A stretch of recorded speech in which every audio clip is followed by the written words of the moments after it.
आत्म कल्याण कामी श्रद्धालु भक्तों, आपको कोटि कोटि साधुवाद, हरिओम। वेदों शास्त्रों में लिखा है कि मनुष्य यदि ईश्वर की तरफ उसकी आज्ञा का पालन बोलो उसकी तरफ एक कदम चले तो परमात्मा 2 कदम उसकी ओर आते हैं। पर मनुष्यों को उनकी तरफ चलना चाहिए, आत्म कल्याण की तरफ चलना चाहिए। अब यदि मनुष्य थोड़ा सा भी प्रयत्न करता है अपने कल्याण का, अपनी उन्नति का, तो परमात्मा उसमें पूर्ण सहयोग करते हैं। अगर आप एक कदम परमात्मा की तरफ चलते हैं, परमार्थ की तरफ चलते हैं, तो ईश्वर 100 कदम आपकी तरफ आते हैं। पर वो एक कदम चलना आपने है, वो योग्यता आपने प्राप्त करनी है। पर मनुष्य सोचता तक नहीं अपने कल्याण का, माया के प्रभाव में आकर। कहते हैं कि कल्याण की इच्छा से प्रेरित होकर कल्याण के रास्ते और साधे की खोज में, साधना की खोज में निकले हुए प्रत्येक विचारशील मनुष्य का अनुभव है कि यद्यपि भगवान की रची हुई सृष्टि के अंतर्गत अनंत कोटि ब्रह्मांड में रहने वाले अनंत कोटि जीवों में शरीर, इंद्रियां और चित्त वृत्तियां, बुद्धि, विद्या, अभ्यास आदि अंशों में अनंत भेद होने के कारण कल्याण या शाश्वत श्रेय साधन के, प्रेय साधन और श्रेय साधन पिछले उपनिषदों में वर्णन किया था। तो साधन के विचार में अनंत कोटि मतभेद हुआ करते हैं अपने कल्याण के साधन में, और एक एक जीव के मन में भी एक ही दिन में असंख्य मत परिवर्तन हो जाया करते हैं, अनेकों विचार आया करते हैं और कहीं एक जगह पर स्थिर नहीं होता। तो भी सब जीवों के विचार में इस बात में अत्यंत एकता हमेशा नजर आती है कि उनका अंतिम लक्ष्य तो एक ही हुआ करता है। सबका लक्ष्य तो एक ही है, पर विचारों में स्थिरता न होने के कारण, करोड़ों विचार मन में आने के कारण वो निश्चय नहीं कर पाता, निश्चयात्मक बुद्धि नहीं होती। और मनुष्य को ईश्वर की तरफ चलने का प्रयास करना चाहिए। तो परमात्मा कहते हैं,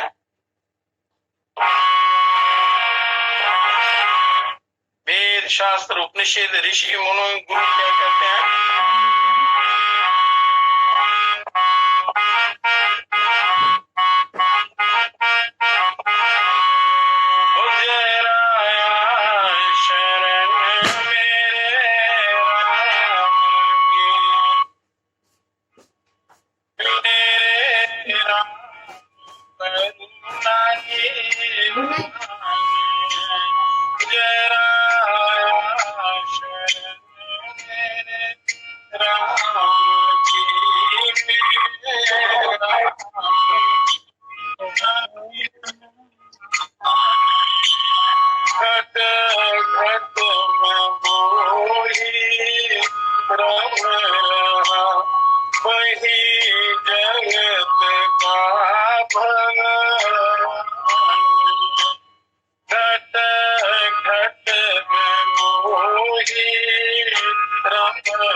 धुन गाएंगे, तेरे पाप सब धुल गाएंगे, प्रभु नाम इतना हरि नाम इतना जरा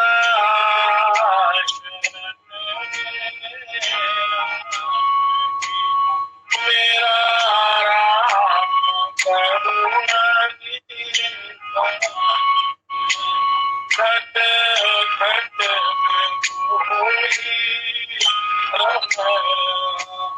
वही जगत का जरा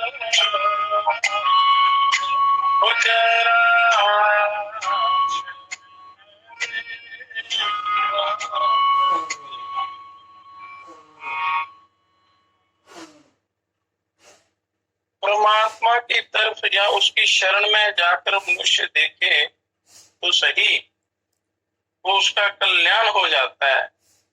थोड़ा विचार भी करे उसकी तरफ जाने का, और यदि पूर्ण शरणागति से वो जाता है ईश्वर के शरण में पूर्ण समर्पण से, तो उसका कल्याण निश्चित हो जाता है। अगर वो एक बार सोचे अपने कल्याण की, तो परमात्मा 100 बार सोचते हैं और बड़ी कृपा करते हैं, बड़े दयालु हैं प्रभु। इस जीव का उद्धार करने के लिए ही ये सारी रचना रची है। हर समय तत्पर रहते हैं, पर मनुष्य उनकी शरण में जाता ही नहीं, और ये संसार के विश्व भोगों की शरण में जाता है, संसार की शरण में जाता है, तो वो सच्ची शरण नहीं है। वो कल्याण नहीं कर सकते विश्व भोग, ये तो पतन का कारण बनते हैं। प्रारंभ में बड़े अच्छे दिखाई देते हैं, बड़े सुखमय आनंदमय प्रतीत होते हैं, पर इनका परिणाम बड़ा खराब होता है। और मनुष्य के लिए खुली छूट है, स्वतंत्रता दी है ईश्वर ने, तो उस स्वतंत्रता का अपना सदुपयोग करके अपना उद्धार करना है। उस स्वतंत्रता का, उस आजादी का अपने दुरुपयोग नहीं करना है। अगर उसका गलत इस्तेमाल करोगे तो पछताना पड़ेगा, जन्म जन्मांतर भड़कना पड़ेगा। तो इसलिए इतना सुंदर हमें मौका मिला है। वो कहते हैं एक बार शरण में आके तो देख, फिर तेरा क्या होता है। इतने आनंद की प्राप्ति होती है, जीवन सफल हो जाता है। उनकी शरण में जाने से सारे पाप धुल जाते हैं। प्रभु का नाम की महिमा अनंत है, वेद भी उनके नाम की महिमा का वर्णन नहीं कर सकते। इतने कृपालु, दयालु और कल्याणकारी हैं प्रभु। उनका नाम और उनका साक्षात्कार हो जाए तो ये जन्म मरण का बंधन ही कट जाता है। इसलिए कहते हैं जरा आ शरण मेरे राम की, मेरा राम करुणा निधान है। बड़े करुणामय है परमात्मा, वो बड़ी कृपा करते हैं जो उनकी शरण में जाता है। कहते हैं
मनुष्य समस्त जिम्मेदारी अपने पर ले लेता है, और जो ईश्वर का भरोसा करके उनकी साधना में लग जाता है, उनकी प्राप्ति में लग जाता है, तो सबसे पहले विश्वास करना बहुत ही आवश्यक है। विश्वास है, श्रद्धा है, भक्ति है, तभी उनकी प्राप्ति हो। तो सबसे पहले ये विश्वास होना चाहिए कि वो परिपूर्ण ब्रह्म परम पिता परमात्मा है, उन्हीं की सत्ता से ये सारा संसार चल रहा है। सारे ये प्राणी जीव प्राणी समुदाय जितना भी चराचर जगत है, कोई ऐसी सत्ता है, ईश्वर है, जिनकी शक्ति से ये सारा संचालन हो रहा है और जिनके आदेश से ये सारा चल रहा है चक्कर। उसके बाद उस साधना में लग जाए, पहले विश्वास श्रद्धा ये पक्की होनी चाहिए, तो प्रभु कल्याण करते हैं।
आत्मा परमात्मा से प्रार्थना करती है,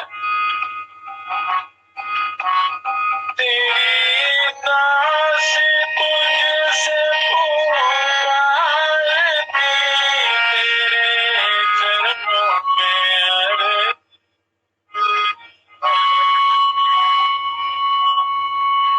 तेरी दास तुझको पुकारती, तेरे चरणों में मत भूल जाना तेरी दासी बड़ी मत भूल जाना तेरी दासी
प्रार्थना करती है प्रभु सबसे कि एक बार जो प्रभु राम की शरण में आ जाता है, राम कृष्ण शिव ब्रह्म पूर्ण ब्रह्म ये उसी परम पिता परमात्मा के ही नाम हैं।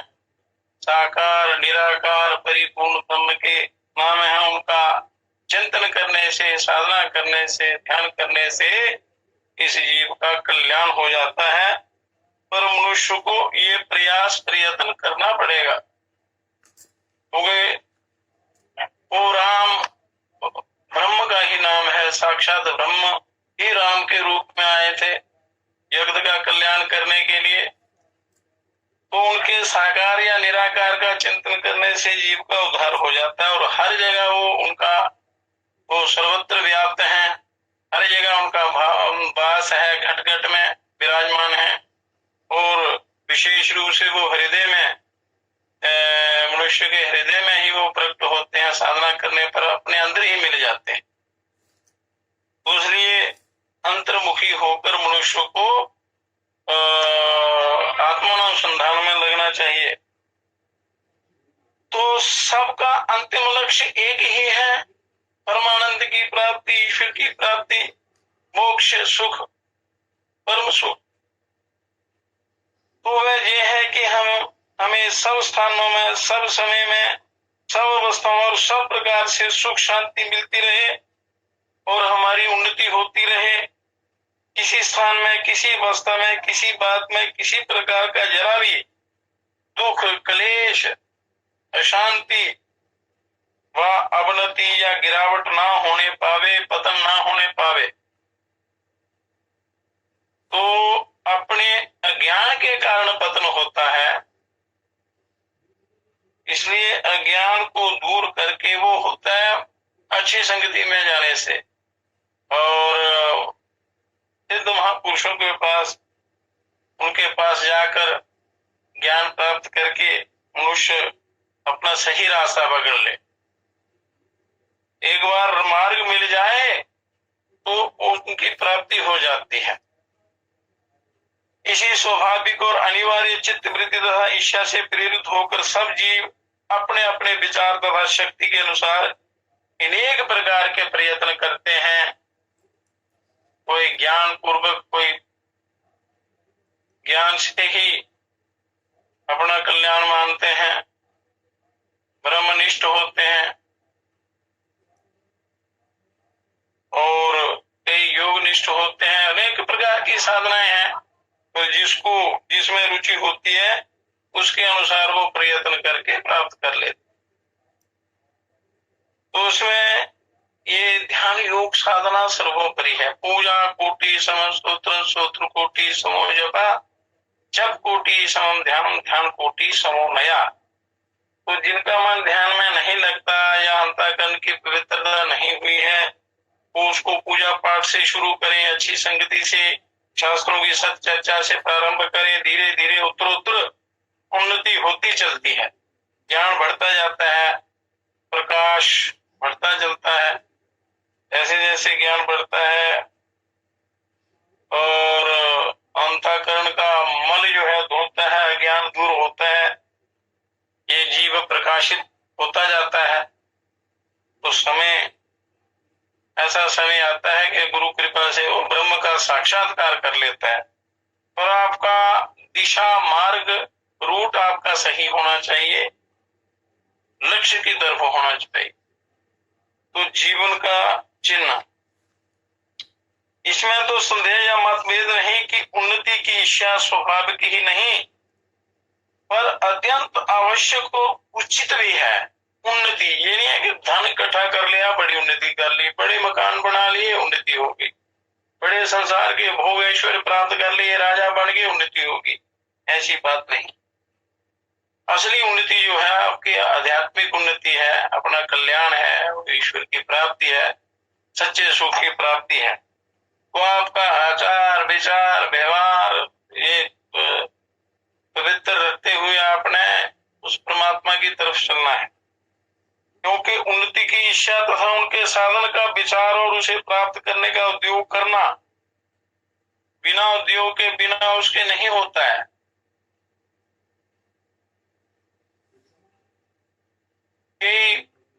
परमात्मा को विचार करके मतलब शास्त्रों का ज्ञान प्राप्त करके वो वहां तृप्त हो जाते हैं कि ज्ञान द्वारा ही ये संसार जगत मिथ्या है, ब्रह्म सत्य है, इस प्रकार वो कर लेते हैं। पर उद्योग के बिना उसमें पूर्ण सफलता नहीं मिलती है, साधना के बिना। तो इसलिए ज्ञान और योग ये दोनों साथ साथ चलते रहे तो फिर आपको सही योग परम ब्रह्म परम पिता पूर्ण ब्रह्म की प्राप्ति हो। ब्रह्म परम ब्रह्म और पूर्ण ब्रह्म परम पिता परमात्मा, ये तीन है। तो परिपूर्ण ब्रह्म की प्राप्ति मनुष्य को योग मार्ग पर चल के ही बड़ी जल्दी और शीघ्र प्राप्त होती है। अगर सत्य जानना चाहते हैं तो ये कहने में भी अत्युक्ति ना होगी कि जहां उन्नति की इच्छा विचार और प्रयत्न होते हों वहां या तो ज्ञान ही नहीं है अथवा वह जान घटते घटते स्नेह स्नेह मृत्यु को अग्रसर हो रही, अर्थात ऐसा जीव जीवनपी मृत एव कहने को जीवित होते हुए भी यथार्थ में मुर्दा ही है, जो अपने कल्याण का विचार नहीं करते, साधन नहीं करते।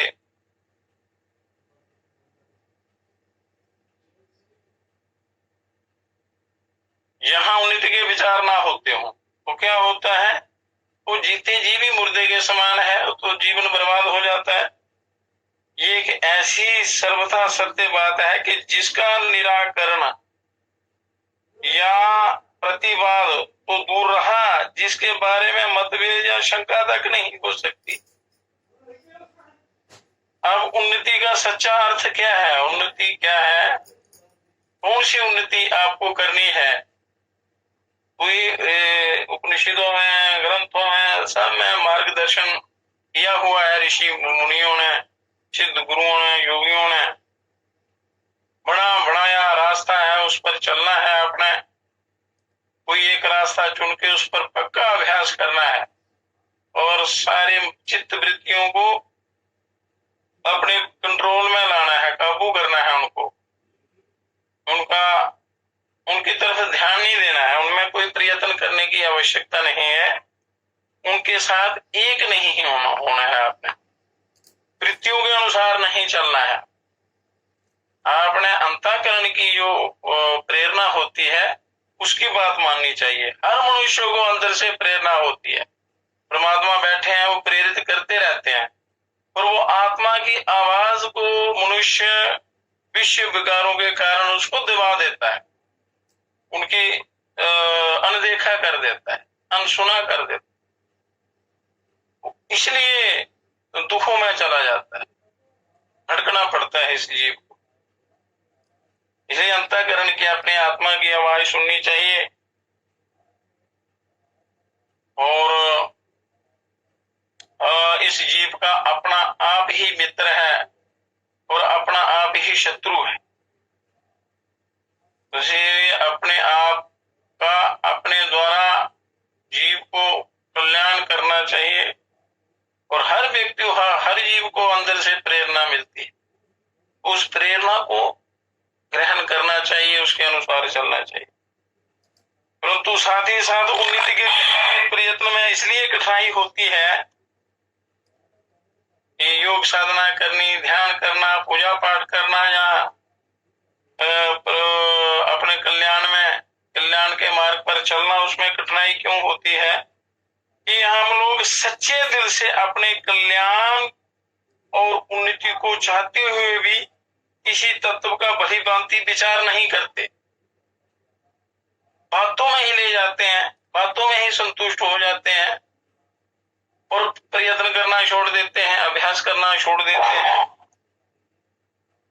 क्योंकि शरीर प्रकृति का है, ये जीवात्मा उस परमात्मा का अंश है, शरीर प्रकृति का अंश है। तो दोनों प्रकार से प्रकृति के ढंग से शरीर को स्वस्थ रखते हुए अपने आत्मचिंतन करना है। पर मनुष्य वो निर्णय नहीं कर पाता,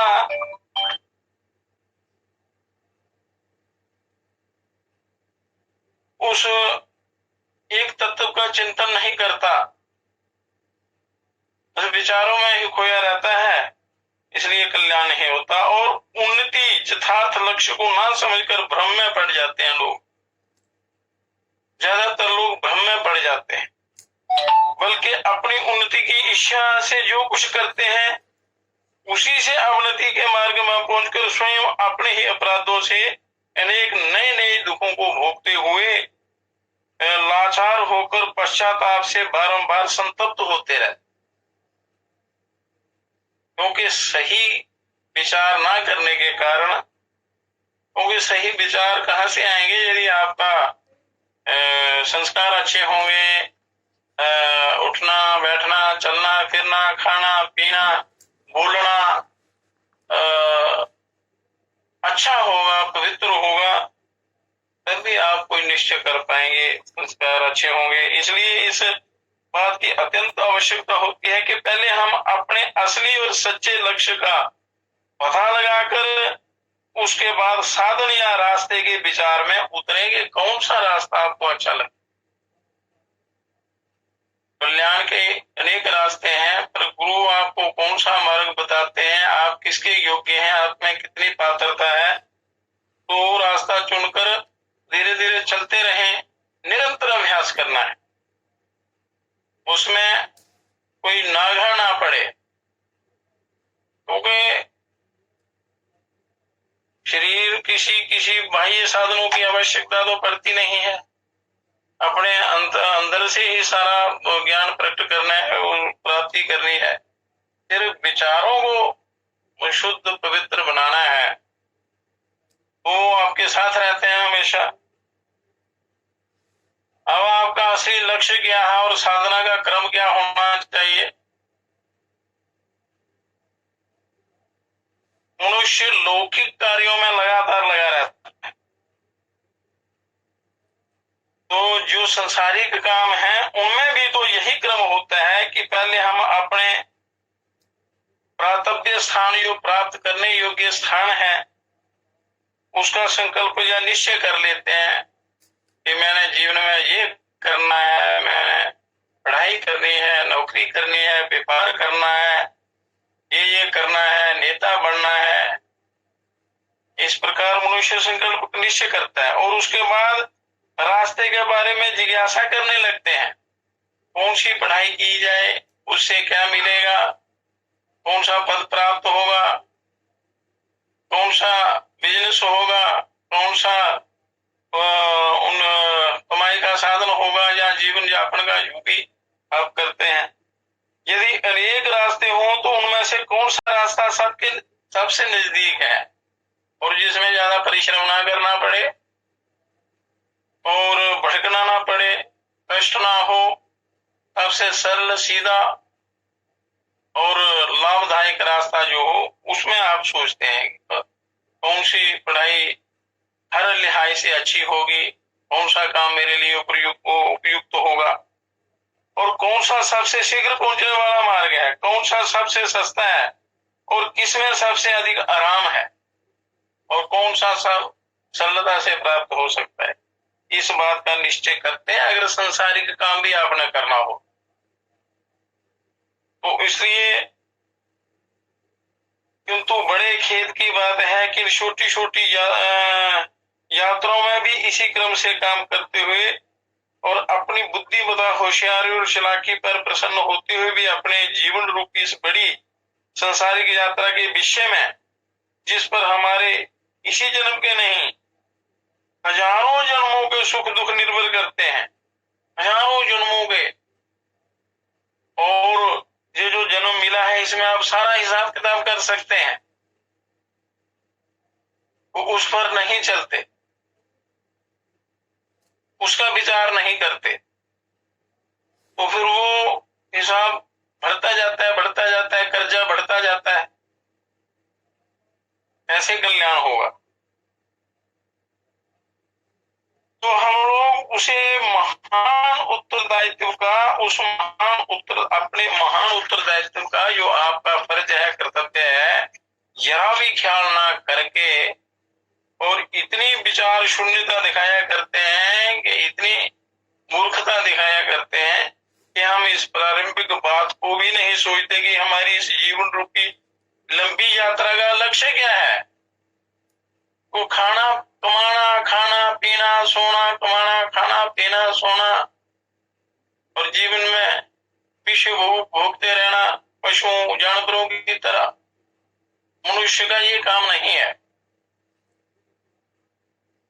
मनुष्य सब योनियों में उत्तम पवित्र योनि है, उत्तम शरीर है, ईश्वर की सबसे उत्तम कृति है और सबसे महान देन है ये मनुष्य शरीर। फिर इसको भी हम अगर ऐसे रुला दें तो बड़ी भारी हानि हो जाती। और अज्ञान के कारण विश्व भोगों का जो स्वाद है, रस है, दुख भोग है, उसकी लालसा है, उसके कारण जीव फंस जाता है। जैसे पतंगे प्रकाश की तरफ जाते हैं, ज्योति जलती है, छोटे छोटे कीड़े मकोड़े वो उसको बड़ा अच्छा समझकर जाते हैं पर जल जाते हैं, भस्म हो जाते हैं। उसी प्रकार हम विषय भोगों को बड़ा अच्छा मानकर, सुखदायी मानकर, आनंददायी मानकर उनकी तरफ जाते हैं सुख की इच्छा से, पर उस अग्नि में, विषय विकारों की अग्नि में भस्म हो जाते हैं, जलते रहते हैं। फिर इस मनुष्य जन्म की महानता का कोई लाभ नहीं मिलता। इतना अनमोल जीवन हम ऐसे ही व्यर्थ बर्बाद कर देते हैं और जानबूझकर करते हैं, आलस से प्रमाद में कर देते। इसलिए मनुष्य को वेद शास्त्रों में, पुराणों में बड़ी सच्ची बातें लिखी हैं। कल्याण का मार्ग वहां भरा पड़ा है, अनेक रास्ते हैं, पर मनुष्य उसकी तरफ देखता नहीं, जाता नहीं।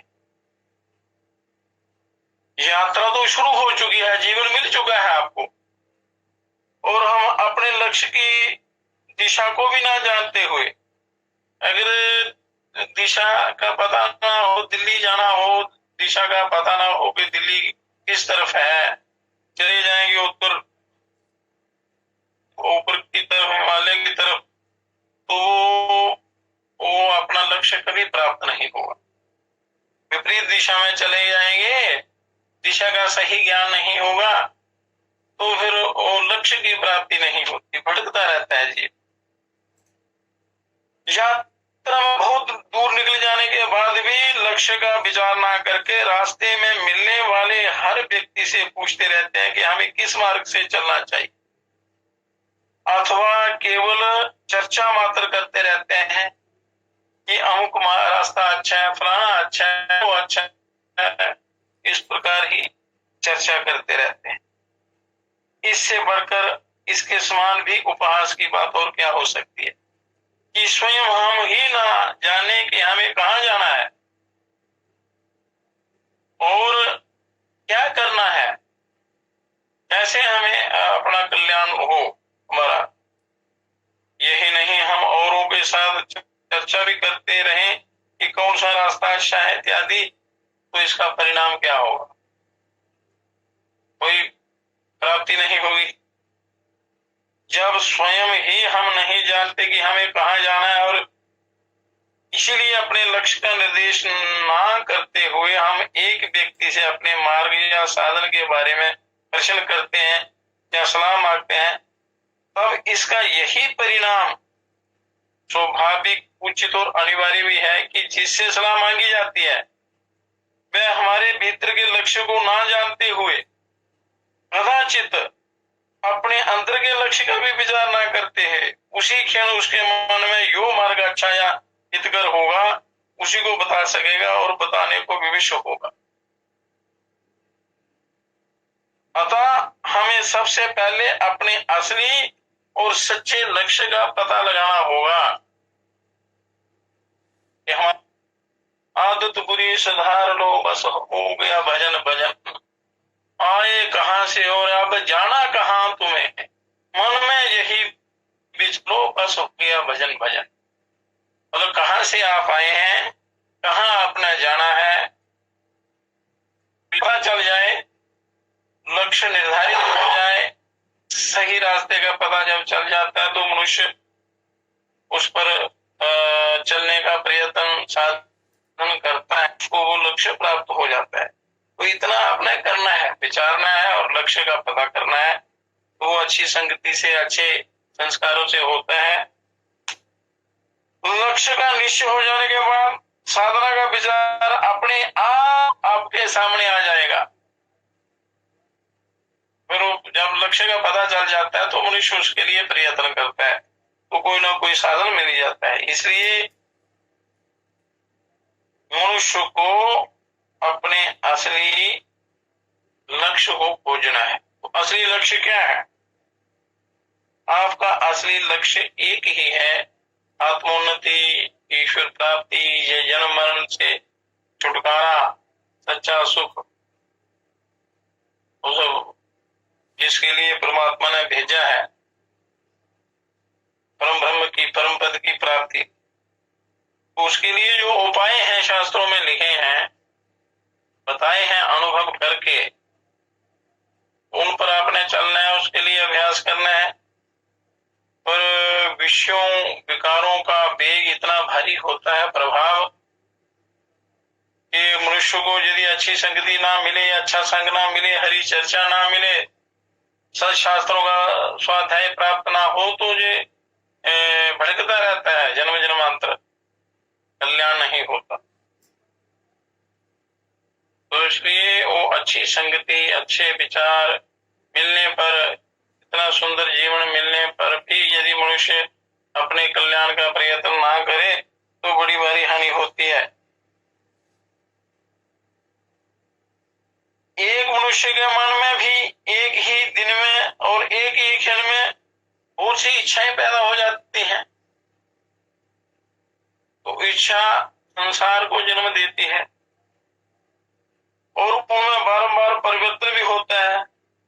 अतः एक ही व्यक्ति के हृदय का भी एक ही निश्चित और नित्य लक्ष्य नहीं होता।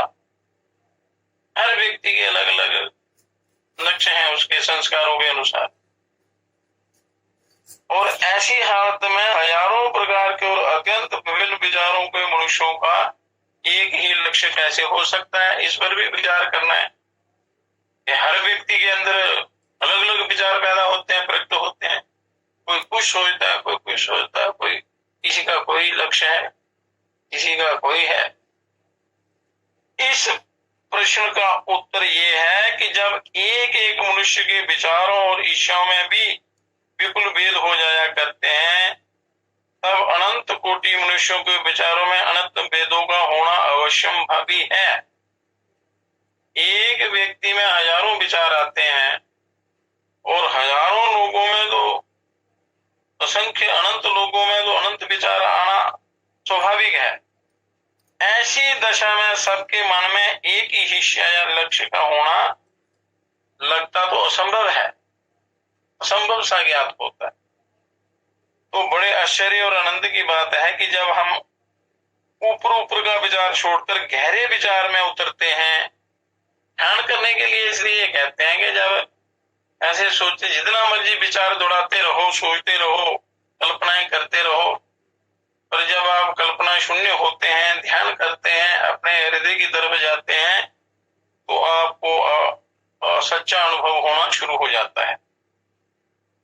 तब हमें उसी क्षण पता लग जाता है कि यद्यपि हर मनुष्य के विचारों में और चित्तवृत्तियों में असंख्य भेद है, संख्यातीत, वही उनकी गिनती नहीं हो सकती, तो भी हम सबका अंतिम असली और सच्चा लक्ष्य तो एक ही है, एक ही प्रकार का है और एक ही प्रकार के लक्षणों वाला है,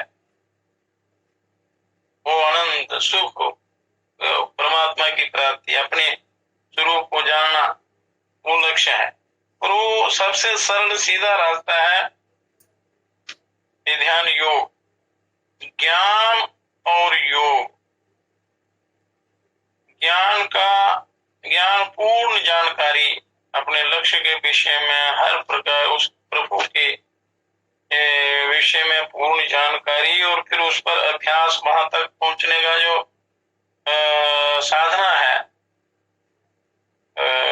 जो तरीका है, उपाय है, वो ज्ञान का प्रैक्टिकल योग है, क्रियात्मक रूप। उन दोनों का होना बड़ा जरूरी है। ज्ञान के बिना योग नहीं, योग के बिना ज्ञान नहीं सिद्ध होता। इसलिए उपनिषदों में बड़ी उच्च कोटि के साधन बताए हैं। जैसे वेदों में तो अनेक प्रकार की साधनाएं हैं। संसार में सुख ऐश्वर्य प्राप्त करने के साधन हैं, स्वर्ग की प्राप्ति और पुण्य लोकों की प्राप्ति के अनेक प्रकार के साधन हैं। मनुष्य अपनी इच्छा के अनुसार लगा रहता है, पर जो असली लक्ष्य है उसकी तरफ बड़े कम लोग जाते हैं। और जब मनुष्य जाता है तो उसको असली लक्ष्य का पता चल जाता है साधन करके, और ये जन्म मरण के चक्कर से, इन चक्रों से छूट जाता है। तो इसलिए अपने असली लक्ष्य को पहचानना है और असली मार्ग जो है उसको अपनाना है, तो कल्याण होगा। वो आता है महापुरुषों की कृपा से, उनके सानिध्य से, उनके मार्गदर्शन से। इसलिए यात्रा भी शुरू हो चुकी है, जीवन भी मिल चुका है और सारे साधन भी सुलभ हैं।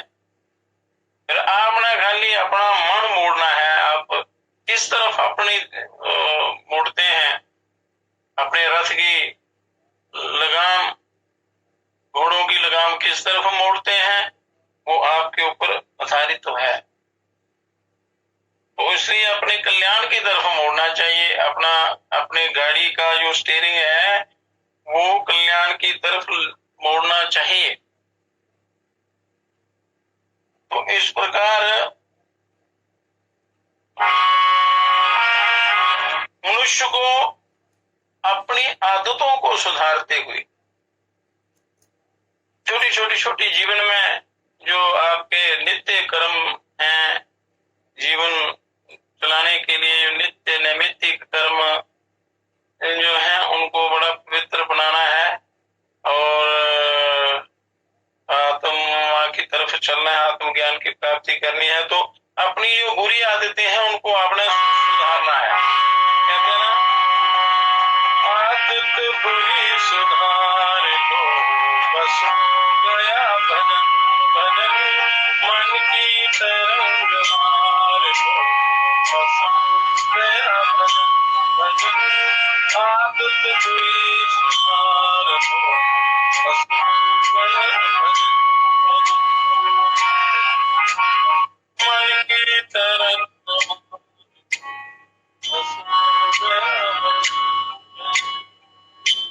मन में अनेक प्रकार की तरंगें उठती हैं, उन तरंगों को आपने काबू में करना है। तो संग जितना आपका अच्छा होगा, क्योंकि सबको जानकारी है संसार के जितने भी काम हैं, अच्छा या बुरे की, और आपने बुरे को छोड़कर अच्छे की तरफ चलना है, अच्छाई की तरफ।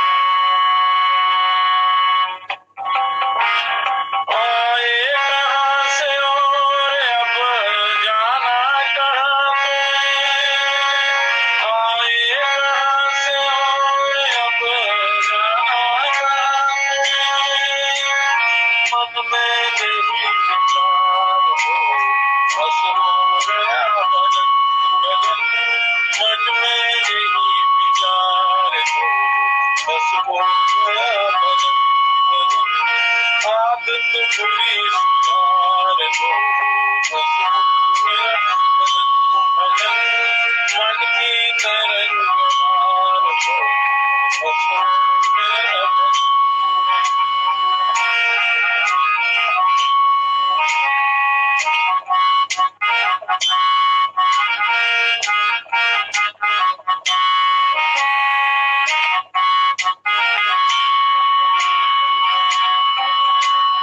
कटुता मन से त्याग दो, मीठे वचन कहो, कटुता मन से त्याग दो, मीठे वचन कहो, पानी का स्वर सुधार दो, बस हो गया भजन भजन, पानी का स्वर सुधार दो, बस हो गया भजन भजन, मन की तरंग मार दो, बस हो गया भजन, आदत बुरी सुधार, बस हो गया भजन।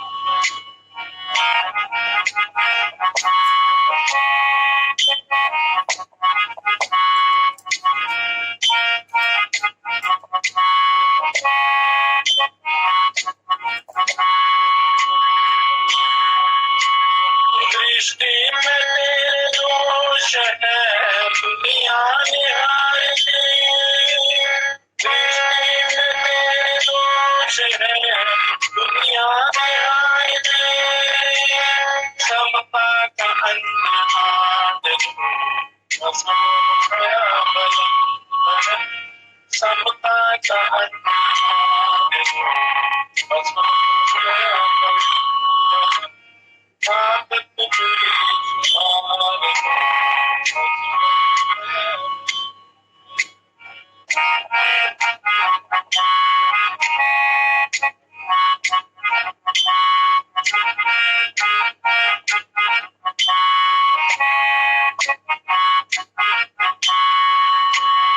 अच्छे जो भी तुम्हें कर्मों के फल दें, अच्छे बुरे जो भी तुम्हें कर्मों के फल दें, अख्तर सभी गुजार दो, बस हो गया भजन भजन, अख्तर सभी गुजार दो, बस हो गया भजन भजन, मन की तरंग मार दो, बस हो गया भजन, मन की तरंग मार दो, बस हो गया भजन। अपनी आदतों को सुधारना है और अपने जीवन को पवित्र बनाना है। किसी प्रकार का वो छल कपट बेईमानी अंदर ना रहे, हजार विचार दूषित ना हो, उससे बचना है अपने, और संगति अच्छी करनी है। अब कहते हैं कि ये बिल्कुल सत्य है कि एक आदमी पैसे के पीछे पड़ा हुआ नजर आता है, दूसरा शरीर की तंदुरुस्ती और बल की खोज में है, ऐसे अपने अपने कामों में लगे हुए हैं लोग। तीसरा विद्या की चिंता में रहता है, चौथा कीर्ति का भूखा है, और इत्यादि इत्यादि अनेक प्रकार की इच्छाएं हैं लोगों के मन।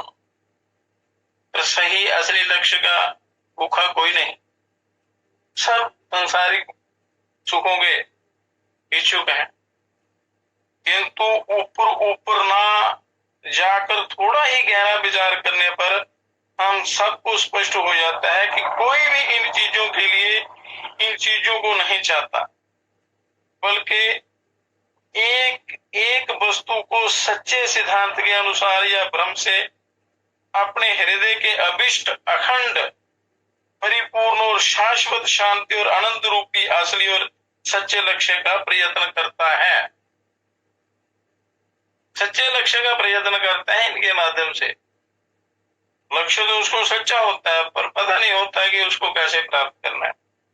उदाहरणार्थ रात दिन पैसे का ही चिंतन, पैसा पैसा पैसा। शरीर निर्वाह के लिए जितना चाहिए तो वो आपको प्रारब्ध के अनुसार मिलेगा और उतना प्रयत्न करना चाहिए। जरूरत से ज्यादा ये भौतिक चीजें जो हैं, तो भजन जितना किया जाए उतना कम है, परमार्थ का काम जितना ज्यादा किया जाए उतना कम है, ध्यान साधना जितनी ज्यादा की जाए उतनी कम है। पर ये संसारिक जो संग्रह है, धन का संग्रह है या विषयों का चिंतन है या भोग है, ये जितना मर्यादा में किया जाए उतना ठीक है। तब आप ईश्वर की प्राप्ति की तरफ चल सकते हैं, ध्यान साधना कर सकते हैं, ओम की साधना कर सकते हैं। ओम उद्गीत की साधना सर्वोपरि साधना है, उसके कई तरीके हैं करने के, पर यदि मनुष्य उनकी तरफ चले तो पता चलता है।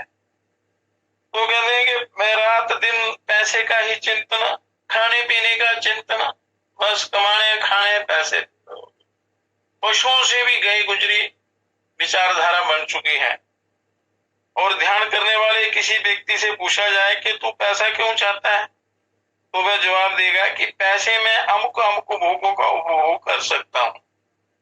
इस पर उससे पूछा जाए कि तू उन भोगों को क्यों भोगना चाहता है, तो वह यही उत्तर देगा कि मुझे फलाने फलाने अमुक अमुक भोग से आनंद होता है। अगर फिर उससे पूछा जाए तो तू उस आनंद को क्यों चाहता है, तो उसके उत्तर में वो जवाब मिलता है कि आनंद चाहना स्वाभाविक है।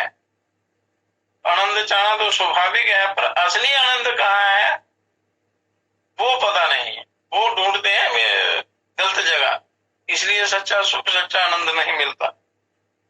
कोई ये नहीं कहता कि मैं अमुक प्रयोजन या लक्ष्य की प्राप्ति के लिए आनंद चाहता हूं। तंदुरुस्ती, बल, विद्या, कीर्ति आदि अन्य सब पदार्थों के बारे में भी इसी प्रकार के विचारधारा प्रश्नोत्तर होते रहते हैं।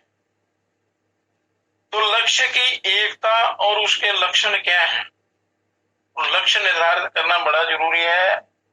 मनुष्य को अपने लक्ष्य का ही पता नहीं होता भी है तो रास्ता नहीं मिलता, मिलता भी है तो उस पर चलता नहीं है, कई विघ्न आ जाते हैं।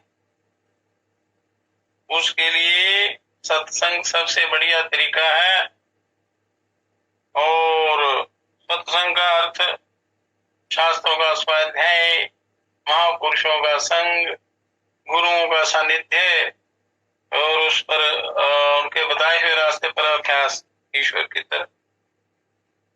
तात्पर्य यह है कि आनंद ही सबका एकमात्र लक्ष्य है और धन धान्य, ग्रह, स्त्री, पुत्र, विद्या, आरोग्य, कीर्ति आदि सब पदार्थों को आनंद रूपी अपने हृदय के असली, सच्चे और अंतिम लक्ष्य का साधन समझकर हम लोग उन सब चीजों के पीछे पड़ा करते हैं। अर्थात विचार में जितने भेद होते हैं वे सब के सब साधन के बारे में हैं। लक्ष्य के विषय में तो तिल मात्र या अणुमात्र भी भेद नहीं होता और ना हो सकता है, लक्ष्य तो एक ही है। अब आगे इस बात का विचार करते हैं कि हम सबके हृदय के भीतर हमेशा रहने वाले, सबके हृदय में शाश्वत और अखंड आनंद रूपी लक्ष्य के अंतर्गत क्या क्या लक्षण होते हैं और उन्हें जानने के लिए शास्त्रीय ग्रंथों के प्रमाण अथवा अन्य किसी मनुष्य विशेष की साक्षी लेने की आवश्यकता नहीं है। अपने ही दिल से पूछ पूछ कर कि हे दिल तू क्या क्या चाहता है, अपने हम पता लगा सकते हैं कि हमारे हार्दिक लक्ष्य के कितने लक्षण होते हैं और वह क्या क्या लक्षण होते हैं। तो उन लक्ष्यों को अपने अंदर विचार करने पर मिलता है। यदि आप इसलिए ध्यान करने को कहते हैं, और ध्यान कैसे किया जाए, जैसे जो श्वास आपका चल रहा है सबसे सरल तरीका है, जो श्वास चल रहा है श्वास के साथ मन को जोड़ दो, किसी भी चक्र को आधार बनाकर जो स्वाभाविक जाप हो रहा है और ओम को ही ले लो, ओम को या राम को, रा से श्वास अंदर आए तो रा का ध्यान करो, बाहर आए तो मां का, या ओ मां, ऐसे चित्त को एकाग्र करते रहना। आज्ञा चक्र को बना लो, हृदय चक्र को, किसी भी चक्र को एक आधार बनाकर श्वास के साथ अपना मन लगाना है, तो थोड़े दिनों के बाद आप का ध्यान लगना शुरू हो जाएगा। चित्त वृत्तियां जो हैं वो काबू में होना प्रारंभ हो जाएंगी। जैसे जैसे अभ्यास बढ़ेगा आपको आनंद की अनुभूति होगी, आपको अपने अंदर के खजाने का पता चलता जाएगा और आप उसकी गहराई में चलते जाएंगे। फिर ये विश्व भोगों का आनंद आपको अच्छा नहीं लगेगा, क्योंकि ये विश्व भोगों के आनंद जो है दुखों के कारण है।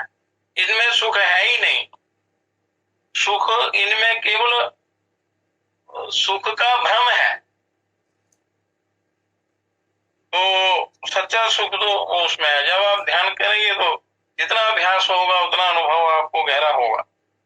तो आपको जब ध्यान करेंगे तो क्या होगा, श्वास जब सूक्ष्म होगा तो अंदर के खजाने का स्पंदन होगा, स्पर्श होगा, तो वो शक्तियां जागृत होगी तो आपको अनुभव होगा।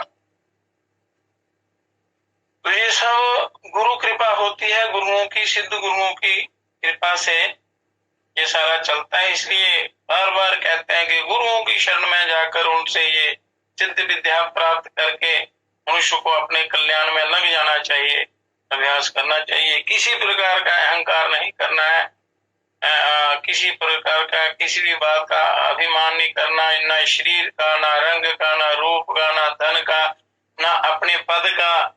जो जो भी परमात्मा ने आपको विभूतियां दी हैं, ऐश्वर्य दिए हैं, आपको सामर्थ्य दी है, उस सामर्थ्य का कभी अहंकार नहीं करना। बिल्कुल सरल, विनम्र और पवित्र हृदय से अपना उनका सदुपयोग करना है, दुरुपयोग नहीं करना है। राग, द्वेष, ईर्ष्या, निंदा, चुगली इत्यादि, किसी का बुरा सोचना, कभी भी ये विचार मन में नहीं आने चाहिए, नहीं तो साधना भंग हो जाती। और जो आचारहीन, सदाचारहीन लोग जो हैं, उनका भूल कर भी संग नहीं करना है, दूर रहना है और अपना आप पवित्र बनाने की कोशिश करनी है। तो जब ध्यान लगता है तो पहला लक्षण क्या होता है? पहला लक्षण होता है सत्य स्वरूप। सत्य का पता चलता है कि सत्य है क्या। हर जिज्ञासु को अपने दिल से ही, अपने हृदय में विचार करने पर, ध्यान करने पर, पूछने पर कि हे हृदय, तू क्या चाहता है, पता लग सकता है कि मनुष्य मात्र के ही नहीं बल्कि जितने भी जीव प्राणी हैं, जीव मात्र के मन में स्वभाव से ही सबसे पहले यही इच्छा उत्पत्ति है कि मैं सदा जीवित रहूं। कोई मरना नहीं चाहता, मरते हुए देखते भी हैं, पर मैं मन में यही भावना रहती है कि मैं नहीं मरूंगा, मैं सदा जीवित रहूंगा, परमात्मा मुझे जिंदा रखे। जो अत्यंत वृद्ध और बिल्कुल कमजोर हो गया है, जिसके नेत्र, जिसके श्रोत्र, बुद्धि आदि कुछ भी काम नहीं करते, जिसकी जठराग्नि में हल्के खाद्य और पेय पदार्थों को भी हजम करने की शक्ति नहीं रह गई है, और जो नाम मात्र को जिंदा रहते हुए भी यथार्थ में मरा हुआ ही समझा जाना चाहिए, ऐसा मनुष्य भी मरना नहीं चाहता। मृत्यु शैया पर पड़ा हुआ जीव भी मरना नहीं चाहता, सर्वदा जीते जी रहना चाहता है, जीते ही रहना चाहता है। कहता है मैं मरूं नहीं। इतना गहरा मोह जो है इस शरीर से होता है। ये मोह जो है ये बंधन का कारण है, उसको भी विचार द्वारा, साधना द्वारा इससे दूर होना है। मोह ही बंधन का कारण है, संसार का कारण है। ऐसे आदमी से पूछा जाए कि तू जिंदा रहकर करेगा क्या और क्या कर सकता है, पर जीते जी कुछ किया नहीं, फिर भी शरीर का इतना मोह कि मरना नहीं चाहता। पूछा जाए तो क्या करना चाहता है जिंदा रहकर, या क्यों रहना चाहता है, इसलिए तो कदाचित उससे यही उत्तर मिलेगा कि जिंदा रहने की इच्छा स्वाभाविक है, कुदरती है, शुरू से है, उसमें कारण की अपेक्षा नहीं होती। जिंदा रहना ही स्वतः एक लक्ष्य है जीव का। किसी इस लक्ष्य का इतर लक्ष्य का साधन नहीं है। इस प्रकार के विचार से स्पष्ट है कि सदा जीवित रहना हम सबका प्रथम लक्ष्य है और इसी का हमारे शास्त्रों में सत्य पदार्थ त्रिकामाद्यमस्तित्व नाम है। लक्ष्य क्या है? जीवित रहना, ये पहला लक्ष्य है, पहला लक्षण है। दूसरा लक्षण है चित्त पदार्थ। इसी प्रकार अपने अपने दिल से पूछने पर सबको पता लग सकता है कि हम सब जिंदा रहते हुए सब पदार्थों को जानना चाहते हैं, अर्थात ज्ञान है हम सबका दूसरा लक्ष्य और इसी का नाम है हमारे वेदांत की परिभाषा में चित्त। वेदांत की जो कथा शुरू की है, वेदांत की परिभाषा में इसको चित्त कहते हैं। अब तीसरा लक्षण है अनंत पदार्थ, चौथा लक्षण है मुक्त स्वरूप। इन लक्षणों की चर्चा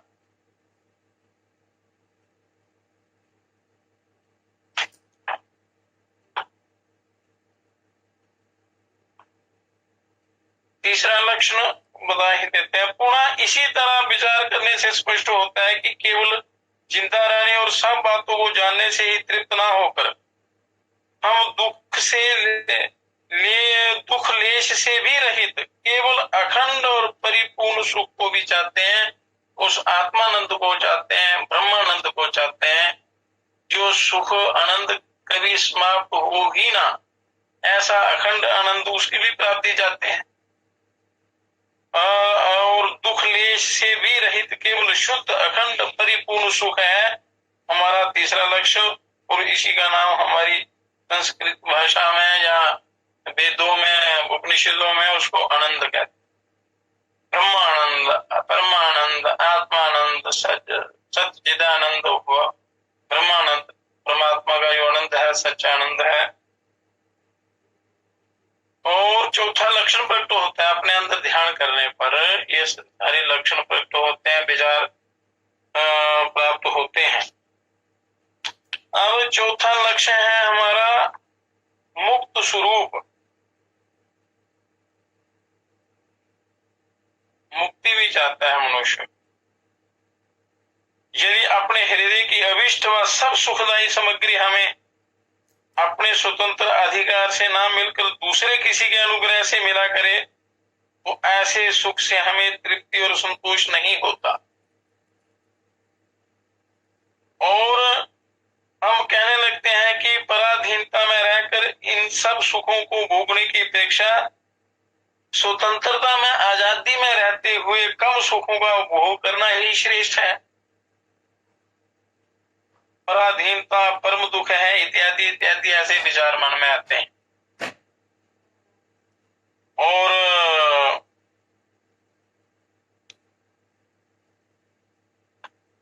वो सच्चा सुख स्वतंत्रता कैसे मिलती है?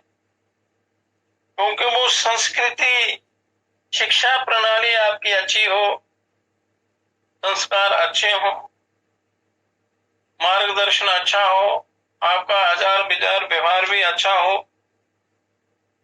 तब आप अपना उस लक्ष्य को परमानंद स्वरूप लक्ष्य जो अपने आत्मा का जो साक्षात्कार है, आत्म साक्षात्कार रूपा स्थिति जो है उसको प्राप्त कर सकते हैं।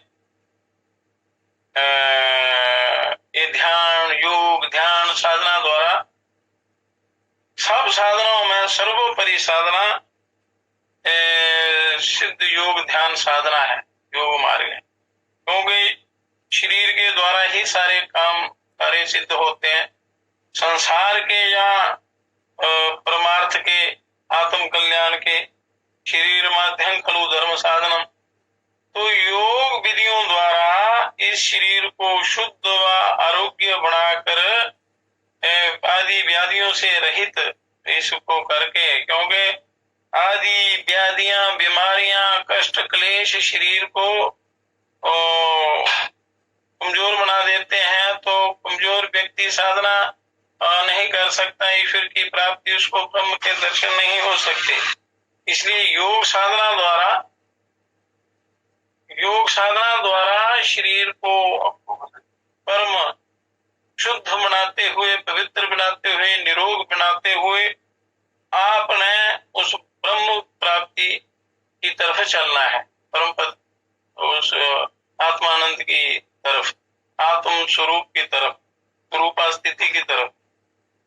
हृदय में जो परमात्मा है उनको प्राप्त करने के लिए मनुष्य को शरीर को स्वस्थ रखते हुए अपना कर्म सुधारते हुए, आचार विचार व्यवहार पवित्र बनाते हुए उस साधना में लग जाना चाहिए। तो जब तक पवित्रता शुद्धिकरण नहीं होगा तो आनंद की प्राप्ति नहीं होती, कोई भी साधना करने में मन नहीं लगता। तो इस प्रकार मनुष्य को बड़ा विचार पूर्वक अपने लक्ष्य की प्राप्ति में लग जाना चाहिए। बार बार मौका नहीं मिलता है, तो इसलिए परमात्मा कल करे सो आज कर, आज करे सो अब, पल में प्रलय होएगी, बहुरी करेगा कब। तो आलस्य प्रमाद को छोड़कर समय को ना व्यर्थ ना गवाते हुए अपने कल्याण पथ की ओर अग्रसर होना है। ओम शांति ही शांति ही शांति ही।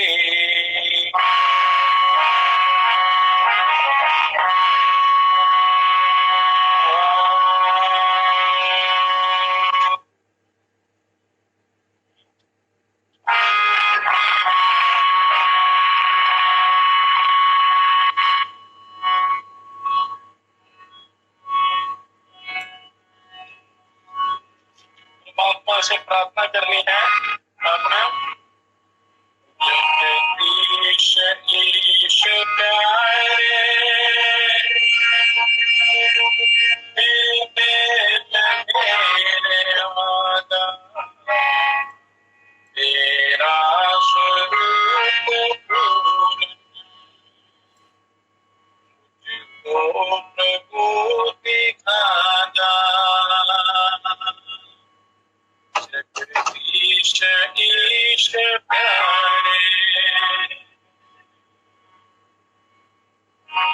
जगदीश ईश प्यारे,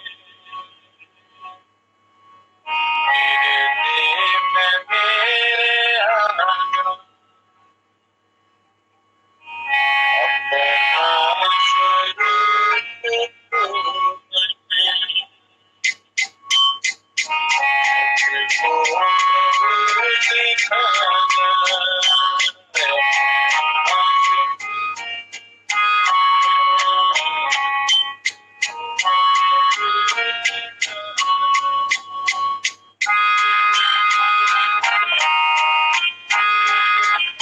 जगदीश ईश प्यारे,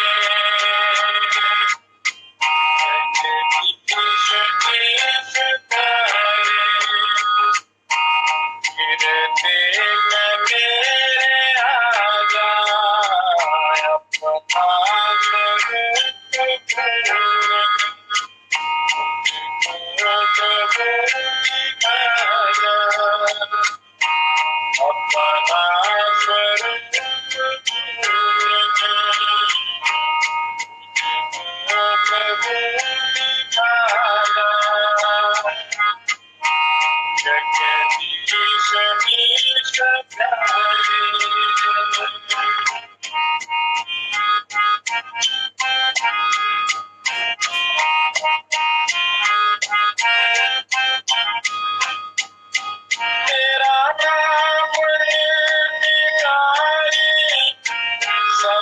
पाप दोष हारी,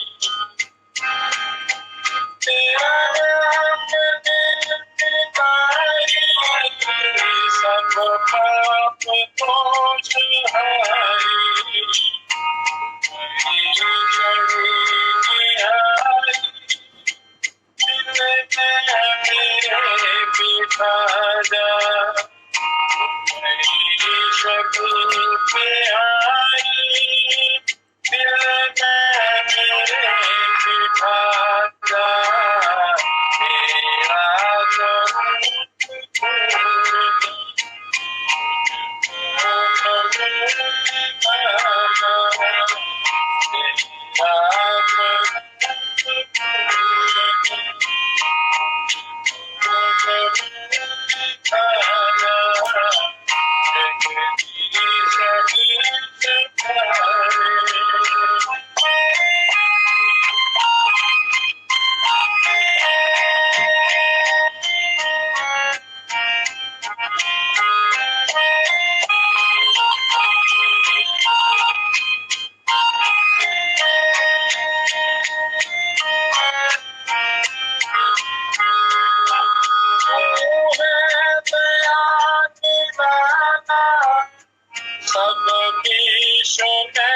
समाना,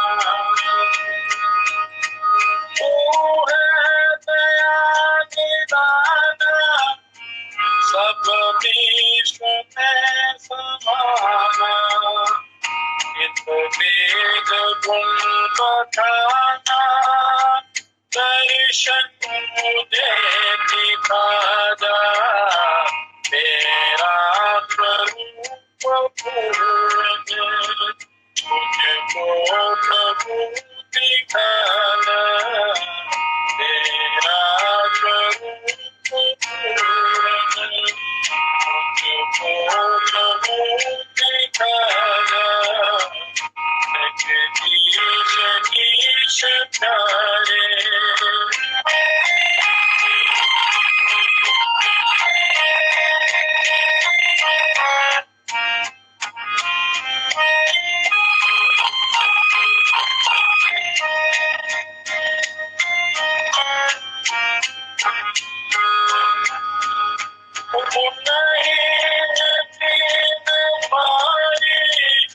प्रभु मैं शरण तुम्हारी,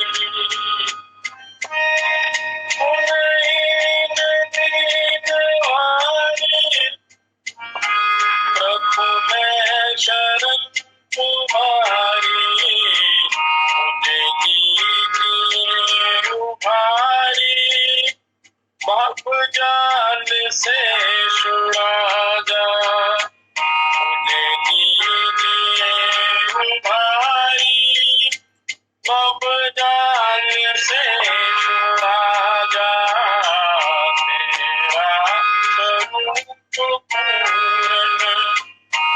मुझको प्रभु दिखाना, तेरा स्वरूप पूर्ण मुझको प्रभु दिखाना, जगदीश ईश प्यारे।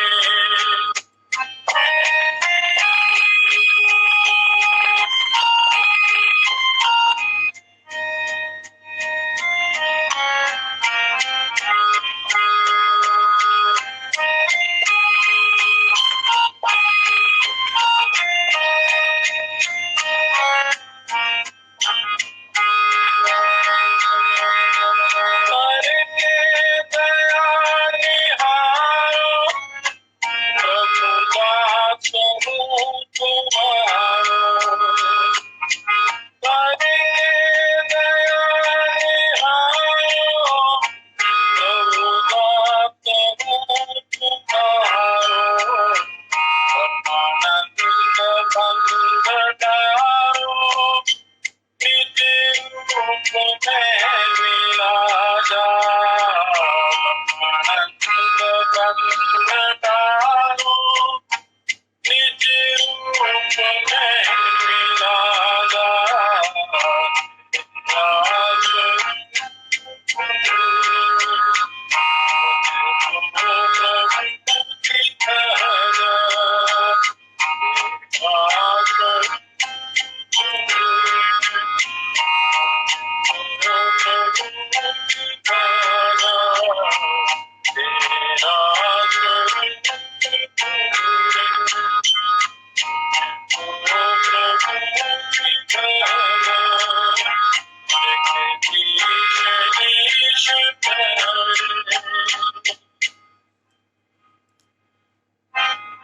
इस प्रकार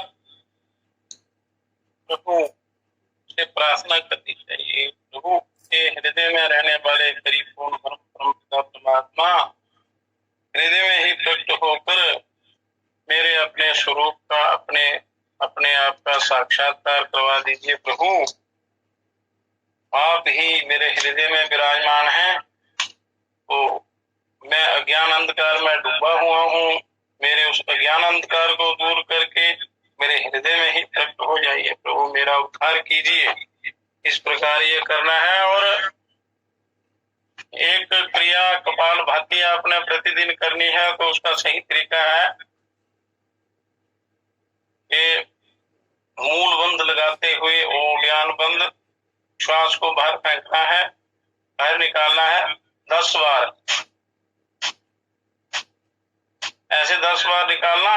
11वीं बार श्वास बाहर निकाल के बाहर ही रोक देना है, यथाशक्ति कुंभक करना और फिर धीरे धीरे श्वास अंदर लेना